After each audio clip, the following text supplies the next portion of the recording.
few words that we hear can change our lives forever.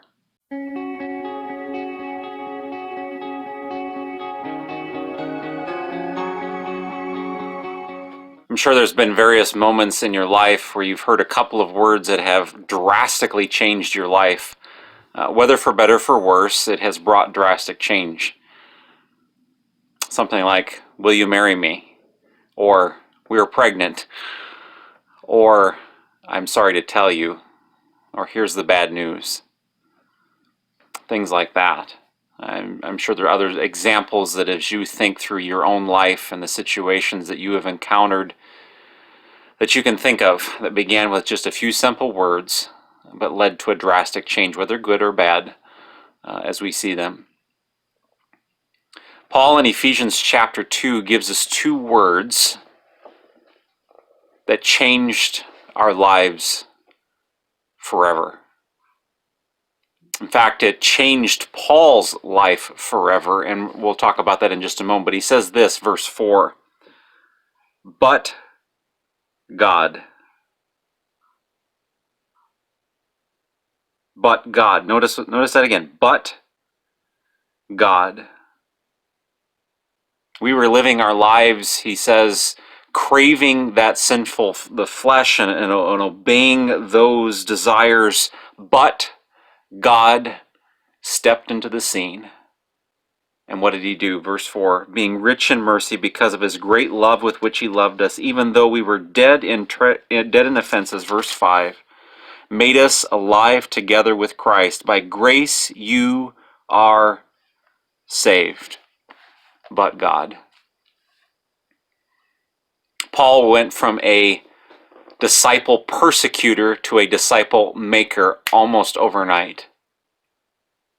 A man that was passionately persecuting those who were proclaiming Christ became himself, after a few days, one who is passionately promoting Christ and the gospel message. We've seen how that changed. I'm guessing you can think of experiences in your own life on how God has stepped in and changed your life forever. Through his grace, through his mercy, through his love, he has acted in your life. We don't serve a God who is sitting on the sidelines, one who is reeling out of control, one who is full of vengeance and is just seeking to destroy us. No. He loves his creation. And he steps in when we were helpless, when we were sinners, when we were enemies, he says in Romans 5, and showed us grace and mercy and love. But God did this, didn't he? And then Paul expounds on the gospel message at the end of, in verses 8 through 10.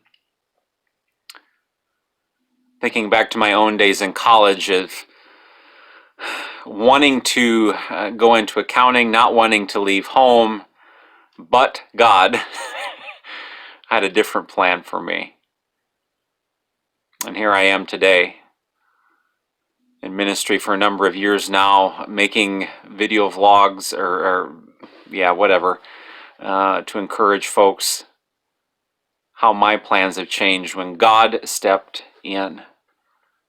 And really to that, all the praise and honor and glory to him, because he has done an amazing thing in my life. And we can all, I'm sure, at some point bear testimony to that, on how he has worked and really brought himself greater glory through the way he has worked in our lives. Think for a moment today, take some time to examine those two words, but God, and think of the mercies that he has shown him. In fact, pull out a pad of paper, take some time to write those things down. But God, he's rich in mercy. How has he shown you mercy? How has he shown you grace? Ask him by his Spirit to open your mind for a moment and to intensely concentrate on focus on those things. Bring those things to mind that you might give him praise for how he has stepped into the scene time and time and time again and shown us how wonderful indeed he is. Two little words. It's amazing how that can change us, right? Let's be faithful in sharing that message to those around us, and how God, in stepping into the scene, can change their life as well. Until tomorrow, friends. God bless.